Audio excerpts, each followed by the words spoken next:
বন্ধুরা, আমেরিকার সবচেয়ে ঘনিষ্ঠ আর পুরনো বন্ধু সৌদি আরব এখন তার আমেরিকান ফাইটার জেটের ভেতর থেকে ওয়াশিংটনের মিসাইলকে সরিয়ে ভারতের মিসাইল কেন বসাতে যাচ্ছে?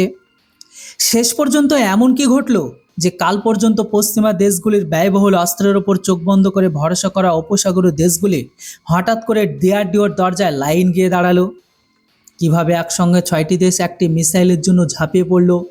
আর তুরস্কের ড্রোন আর পাকিস্তানি অস্ত্রের জোরে আজারবাইজান যে আতঙ্কের সৃষ্টি করেছিল, এখন আর্মেনিয়ার একটি গোপন ভারতীয় চুক্তি সেই আতঙ্কে রাতারাতি কিভাবে শেষ করে দিল?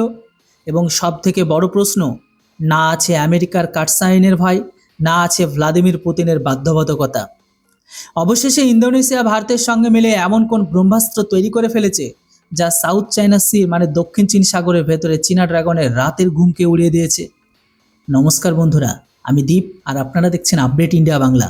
আজ আমরা গ্লোবাল জিওপলিটিক্স, ডিফেন্স এক্সপোর্ট আর ভারতের সেই মহাচক্রব্যূহকে ডিকোড করব যা আমেরিকার ইউরোপের কোটি কোটি ডলারের অস্ত্র বাজারকে কাঁপিয়ে দিয়েছে। তবে বন্ধুরা, সমগ্র বিশ্বের প্রতিরক্ষা বাজারের ভেতরে এই মুহূর্তে একটি নামই প্রতিধ্বনিত হচ্ছে, আর সেটি হলো ভারতের অস্ত্র মিসাইল। ভারতের এই স্বদেশি বিয়ন্ড ভিজুয়াল রেঞ্জ আকাশ থেকে আকাশে নিক্ষেপের ক্ষেপণাস্ত্রটি এখন আর কেবল ইন্ডিয়ান এয়ারফোর্সের শক্তি হয়ে থাকেনি, বরং এটি গ্লোবাল পাওয়ার প্লের সবচেয়ে বড় ঘুঁটে হয়ে উঠেছে। তো বন্ধুরা, আপনারা কেবল পরিস্থিতির গম্ভীর্যটি বুঝুন। এক পক্ষে আমেরিকার কোটি কোটি টাকার অ্যামরাম মিসাইল রয়েছে, যার সাথে ওয়াশিংটনের 50 রকমের শর্ত চাপিয়ে দেয়। অন্যদিকে রয়েছে চীনের PL-15 মিসাইল, যার উপর বিশ্বের কোনো দেশের আস্থা নেই। আর বন্ধুরা, তৃতীয় পক্ষে রাশিয়ার R-77 মিসাইল রয়েছে, যার সরবরাহ ইউক্রেন যুদ্ধের কারণে পুরোপুরি স্তব্ধ হয়ে পড়েছে। তো এমন পরিস্থিতিতে বিশ্বের অনেক দেশের সামনে একটা বিশাল সংকট তৈরি হয়েছে, যে আকাশে নিজেদের ফাইটার জেটকে উড়ন্ত স্ক্র্যাপ হওয়া থেকে কিভাবে রক্ষা করা যায়। আর বন্ধুরা, ঠিক এই সময় ভারতের গ্লোবাল মার্কেটের ভেতরে নিজেদের অস্ত্র মিসাইলকে একটি গেম চেঞ্জার হিসেবে নামিয়ে দিয়েছে। তো কী কারণে অস্ত্র মিসাইল একটি গ্লোবাল গেম চেঞ্জার? তো রিপোর্টার প্রতিরক্ষা মন্ত্রকের সূত্রের খবর অনুযায়ী এই মুহূর্তে বিশ্বের 6-এরও বেশি দেশ ভারতের অস্ত্র মিসাইল কেনার জন্য লাইনে দাঁড়িয়ে রয়েছে। কিন্তু বন্ধুরা, এটি কেবল মিসাইল বিক্রি করার বিষয় নয়, এর পেছনে এমন এক কূটনৈতিক খেলা চলছে যা আগামী দশকগুলিতে বিশ্বের ক্ষমতার ভারসাম্য নির্ধারণ করবে। কিন্তু বন্ধুরা, এই খেলাটি বোঝার আগে আপনাকে একটি বুঝতে হবে যে অবশেষে অস্ত্র মিসাইল এমন কী রয়েছে যার জন্য সৌদি আরব থেকে শুরু করে ইন্দোনেশিয়া পর্যন্ত আকুল হয়ে উঠেছে। তো বন্ধুরা, অস্ত্র হলো এমন একটি বিয়ন্ড ভিজুয়াল রেঞ্জের মিসাইল।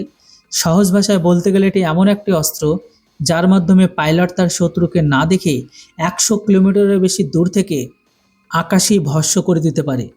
অস্ত্র মার্কনের গতি হলো মাক 4.5 অর্থাৎ 4.5। এটি শব্দের চেয়ে প্রায় 4.5 গুণ গতিতে নিজের টার্গেটের দিকে ধেয়ে যায়। এতে অ্যাক্টিভ র্যাডার, টার্মিনাল গাইডেন্স আর অত্যন্ত উন্নত ইলেকট্রনিক কাউন্টার মেজার সিস্টেম বা প্রযুক্তি রয়েছে। তবে বন্ধুরা, এর সোজা অর্থ হলো যদি শত্রুর ফাইটার জেট নিজেকে বাঁচানোর জন্য র্যাডার জ্যাম বা ব্যবহার করে, তবুও অস্ত্র মিসাইল তাকে বাইপাস করে সরাসরি ককপিটে গিয়ে আঘাত করে। আর বন্ধুরা, কথা শুধু অস্ত্র মার্কনের মধ্যে সীমাবদ্ধ নয়। ভারত ইতিমধ্যে অস্ত্র মার্ক 2 এর সফল পরীক্ষা সম্পন্ন করেছে, যেটার রেঞ্জ 160 থেকে 200 কিলোমিটারের মধ্যে। এটি সেই মিসাইল যাকে চীনের দীর্ঘ দূরত্বের PL-15 মিসাইলের সবচেয়ে বড় কাল মনে করা হচ্ছে। কেননা বন্ধুরা, চীন ড্রাগন পাকিস্তানকে নিজেদের PL-15 মিসাইল যে বাহাদুরি দেখাচ্ছিল, ভারত অস্ত্র মার্ক 2 এর মাধ্যমে সেই পুরো বাহাদুরিকে মাটিতে নামিয়ে আছাড় মেরেছে। তাই তো বন্ধুরা, ভবিষ্যতে আসতে চলা অস্ত্র মার্ক 3 এর রেঞ্জ তো 300 কিলোমিটারও পার হতে চলেছে, যেটা আবার সলিড ফিউল ড্যাক্টেড র্যামজেট প্রযুক্তির ওপর কাজ করবে।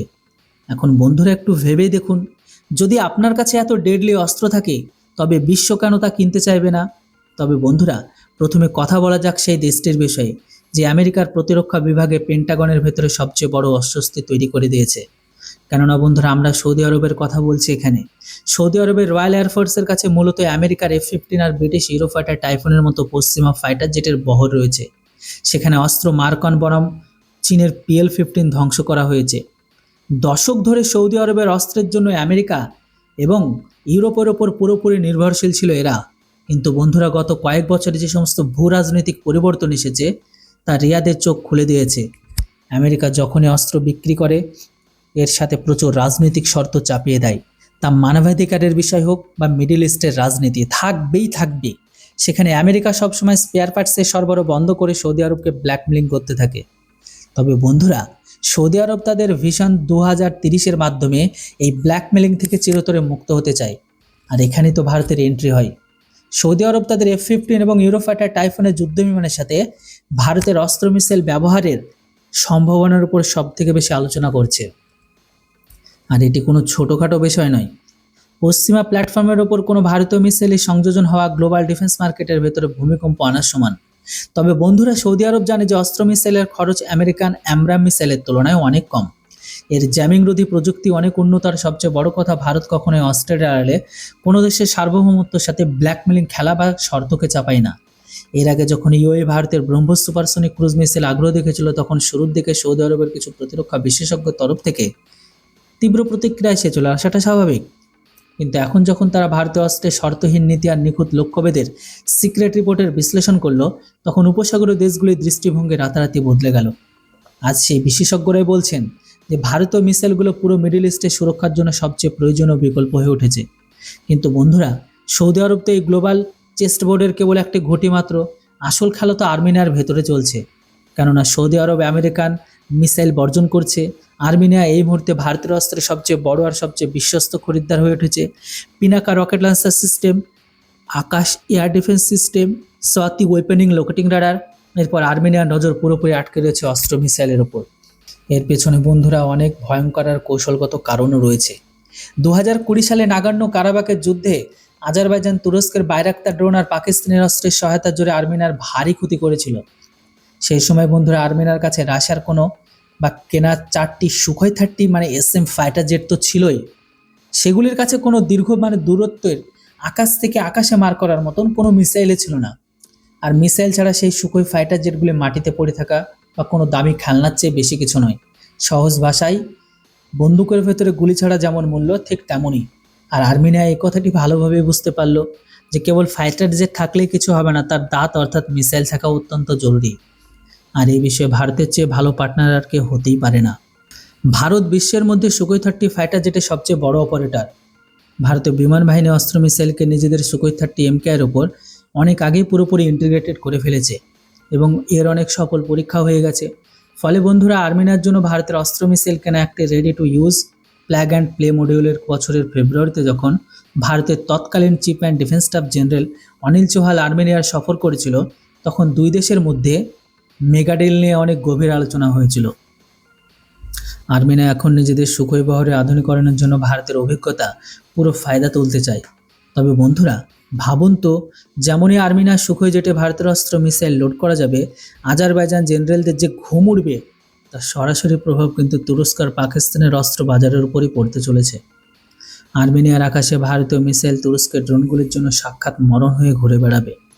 আর বন্ধুরা, বড় কথা তো এটাই না যে আর্মেনিয়া কেবল অস্ত্র মিসাইলে থামতে চলেছে না, তারা এর চেয়ে এগিয়ে ব্রহ্মোস নিয়ে কথা বলছে।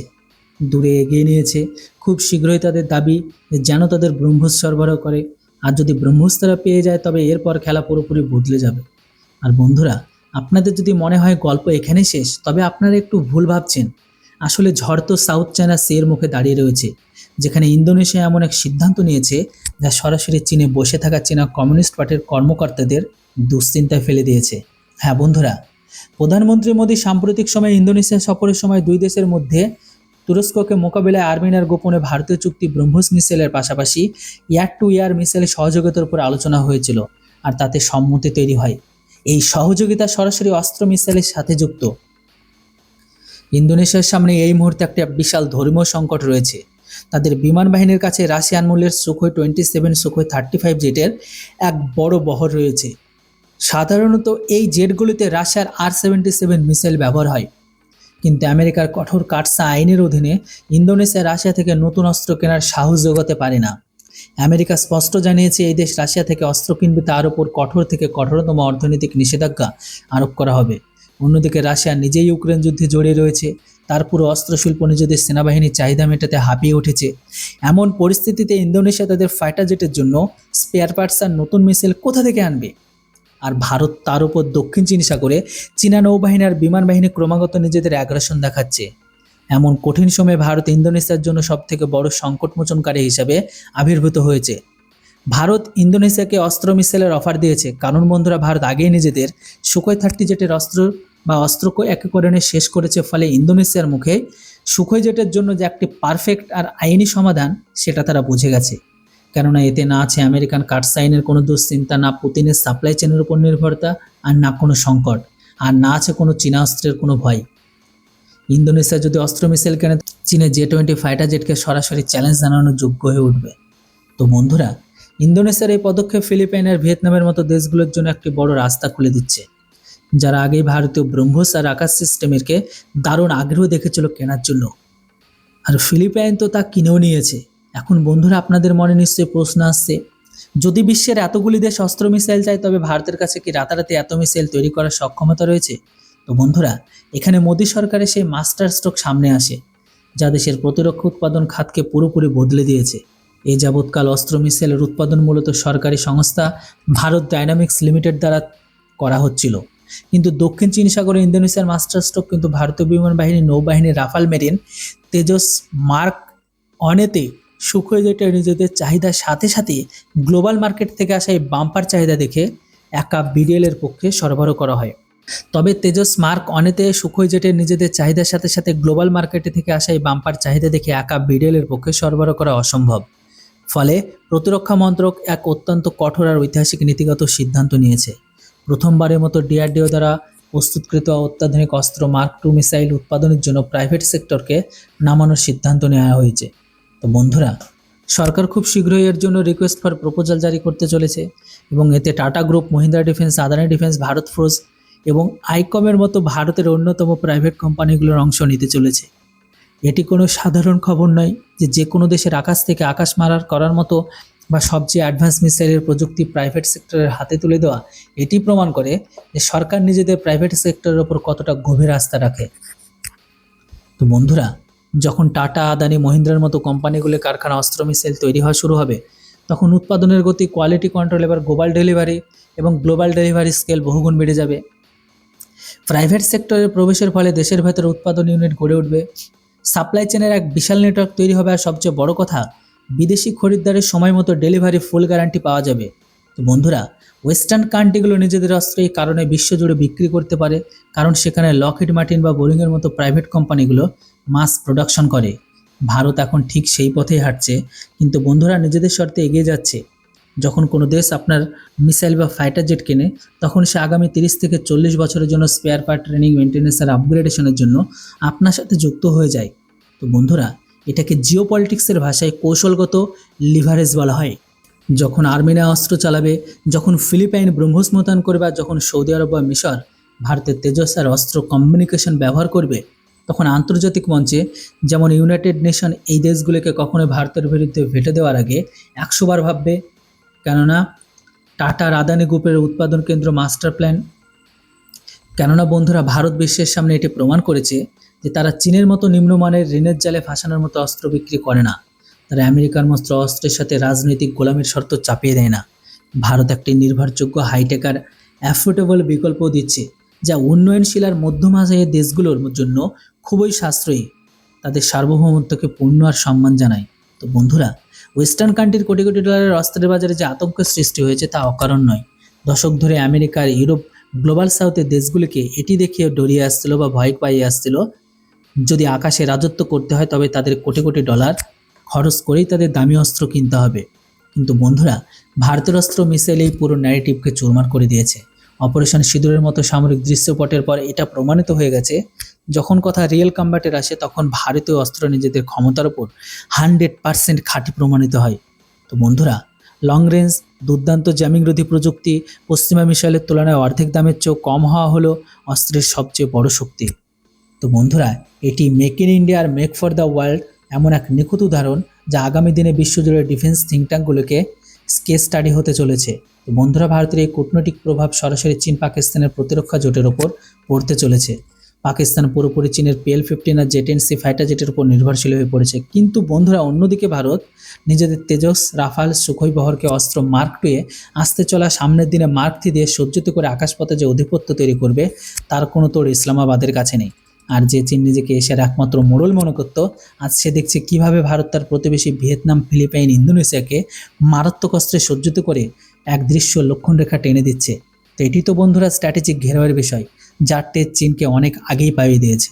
এখন বন্ধুরা আপনারা এই পুরো দৃশ্যপটের উপর কী ভাবছেন, নিজের মতামত অবশ্যই লিখে জানান। ভিডিও আর ইনফরমেশন ভালো লাগলে চ্যানেলটিকে সাবস্ক্রাইব করতে ভুলবেন না। Thanks for watching. জয় হিন্দ, বন্দে মাতরম।